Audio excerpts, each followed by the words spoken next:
Good morning to all of you. Today we will discuss the next topic, that is relationship between TR, AR, MR.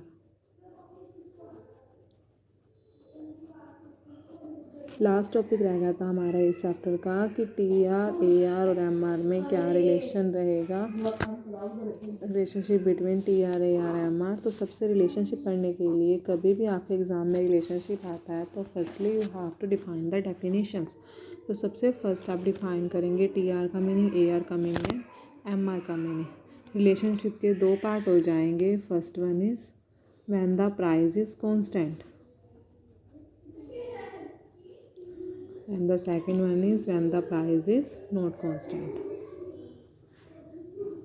Exam में आपका ये आ जाए कि price constant है, या exam में आपका ये टॉपिक आ जाए कि relationship between TR, AR, MR under perfect competition. क्योंकि ये आपको पहली वीडियो में बहुत अच्छे से बता दिया गया था कि परफेक्ट कंपटीशन में प्राइस क्या रहते हैं, कांस्टेंट। तो एग्ज़ाम में प्राइस कांस्टेंट आ जाए तो भी यही same topic, under perfect competition आ जाए तो भी यही टॉपिक, और when the price is not constant आ जाए आपका एग्ज़ाम्स में, या आपका ये टॉपिक रहे अंडर मोनोपोली और मोनोपोलिस्टिक। मतलब relationship between TR, AR, MR under monopolistic आ जाए, मोनोपोली आ जाए तो ये वाला पार्ट एक्सप्लेन करना है। अगर परफेक्ट आ जाए तो ये पार्ट एक्सप्लेन करना है। अगर पूरा रिलेशनशिप आता है तो दोनों पार्ट्स ही एक्सप्लेन होंगे। तो फर्स्ट पार्ट स्टार्ट कर रहे हैं हम, relationship between TR, AR, MR when the price is constant. जब प्राइस इज़ कांस्टेंट है तो हम टेबल भी बना सकते हैं। टेबल वही बनेगी जो कल परफेक्ट कंपटीशन में बनी थी। आउटपुट 1 2 3 4 AR कांस्टेंट रखेंगे, चाहे 5 5 ले लो, चाहे 10 10 ले लो, ईजी करने के लिए 10 10। Then TR, AR into Q, then MR, first as it is, then upper frequency minus, like this। then we draw the diagram। जब हम डायग्राम बनाएंगे, कल आपने AR और MR का तो डायग्राम बनाया ही था, तो ये डायग्राम हो गया हमारा AR और MR। और एक डायग्राम जब आप बनाएंगे तो वो बनेगा TR का। नीचे आएगा आउटपुट बेस TR, यहाँ पे आएगा आउटपुट बेस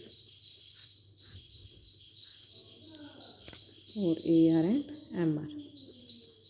उसकी TR ड्रॉ करेंगे तो 1 पे 10, 2 पे 20, 3 पे 30, 4 पे 40, ये ऐसे जाएगी। अब बात आती है इसके रिलेशनशिप की। रिलेशनशिप में आप क्या पॉइंट लिखेंगे? देखिए, सबसे फर्स्ट एक ये पॉइंट बनेगा हमारा कि क्या है, AR कांस्टेंट है। जब AR कांस्टेंट हो जाती है हमेशा AR और MR इक्वल हो जाएंगे। तो when the AR is constant,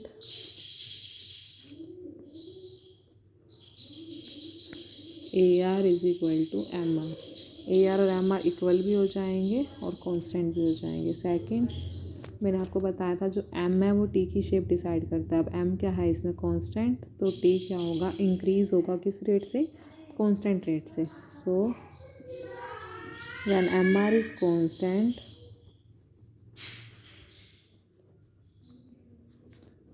TR is increasing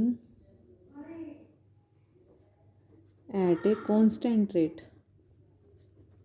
आपको समझाया हुआ है कि MR इंक्रीज़ हो रहा होता है तो TR is increasing at increasing rate. M अगर डिमिनिश हो रहा होता है तो TR is increasing at diminishing rate. अब M क्या है, कांस्टेंट है, तो TR is increasing at a constant rate. उसके अलावा हम रिलेशनशिप में सारे फॉर्मूलाज लिख सकते हैं। AR का फॉर्मूला लिख लीजिए TR/Q, MR का लिख लीजिए TRn-1, TR का लिख लीजिए AR इंटू Q। इस टाइप से 5 6 पॉइंट्स बन जाएंगे। मेन इसके अंदर यही पॉइंट्स रहते हैं कि AR कांस्टेंट है तो AR और MR इक्वल हो जाएंगे,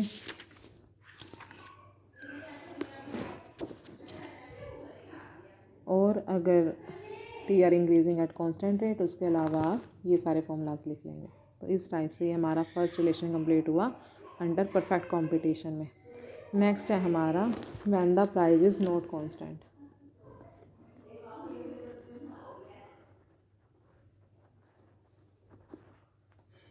अगर प्राइस कांस्टेंट नहीं है तो क्या होगा? अगर प्राइस कांस्टेंट नहीं है तो हम टेबल बनाएंगे, लेकिन जो हम डायग्राम बनाएंगे वो हम विदाउट टेबल बनाएंगे। कोई भी बच्चा टेबल के अकॉर्डिंग डायग्राम नहीं बनाएगा। अब अगर एग्ज़ाम में नोट कांस्टेंट आया तो आपकी मर्ज़ी है, आप मोनोपोली का भी टेबल बना सकते हैं और मोनोपलिस्टिक वाले भी। मतलब आप प्राइस में ऐसे भी लिख सकते हैं 10,987 और ऐसे भी लिख सकते हैं 10, 9.5, 9, 8.5। और इसके जब डायग्राम बनाएंगे हम विदाउट टेबल बनाएंगे, 2 डायग्राम बनेंगे सेम बेस लाइन पे। देखो ध्यान से देखेंगे हम 2 डायग्राम सेम बेस लाइन पे हम बनाएंगे।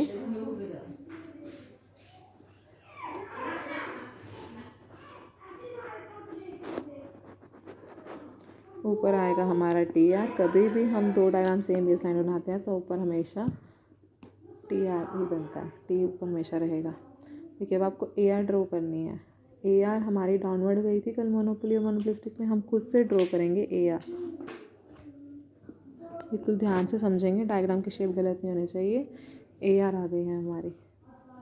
जो MR होती है AR की हाफ करके बनती है, क्योंकि हम विदाउट पॉइंट्स बना रहे हैं तो आप कहीं से भी इसको मार्क करेंगे। चाहे आप ऐसे लगा लीजिए, चाहे आप ऐसे लगा लीजिए। मान लीजिए मैंने यहाँ से एक लाइन लगा ली, इस लाइन का सेंटर कर लो ये पॉइंट, तो जो MR है वो यहाँ से ड्रैग हो जाएगा। MR हमारा यहाँ से ड्रैग हो गया, तो ये बन गया हमारा MR। MR नेगेटिव हो सकता है लेकिन AR नेगेटिव नहीं हो सकती। अब हमें 2 लाइंस ड्रॉ करनी है। एक लाइन यहाँ से जहाँ से MR 0 हुआ है और एक लाइन यहाँ से जहाँ पे AR इसको टच करके गई है। उसके बाद हमें TR ड्रॉ करनी है। जो TR है वो U शेप है, लेकिन जो ये लाइन है इस पे उसका मैक्सिमम पॉइंट होना चाहिए। मान लीजिए मैंने यहाँ से करा, U शेप जाएगी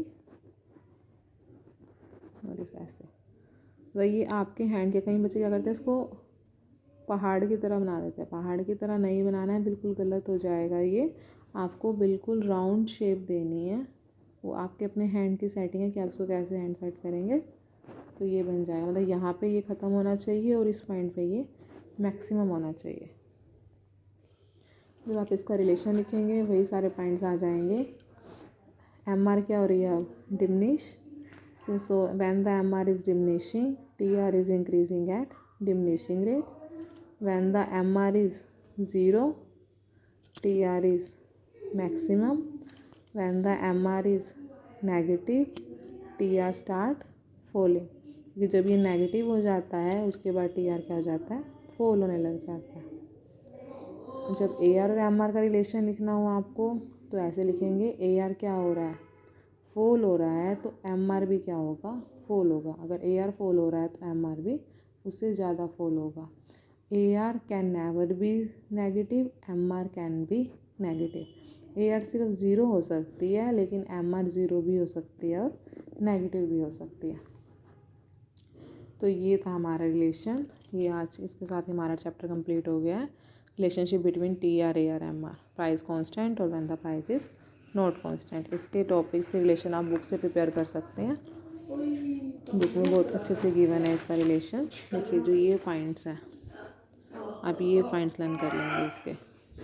मतलब आपको पेपर में क्या लिखना है, पहले मीनिंग तीनों के, देन ये डायग्राम जो मैंने अभी आपको समझाया, उसके बाद सिंपल ये रिलेशन, और कुछ नहीं आपको लर्न करना है। ऐसे ही सेम जो आपका ये था प्राइस कांस्टेंट में, तीनों का मीनिंग आ जाएगा, डायग्राम्स बन जाएंगे और डायग्राम्स के नीचे सिर्फ आप 2 या 3 पॉइंट्स लिख देंगे। जो आपके ये हैं 2-3 पॉइंट्स और जो ये फॉर्मूलाज हैं 2-3, बस। तो ये था हमारा टॉपिक, इम्पोर्टेंट पॉइंट्स हैं। इसके साथ ही हमारा ये चैप्टर कंप्लीट होता है। Thank you.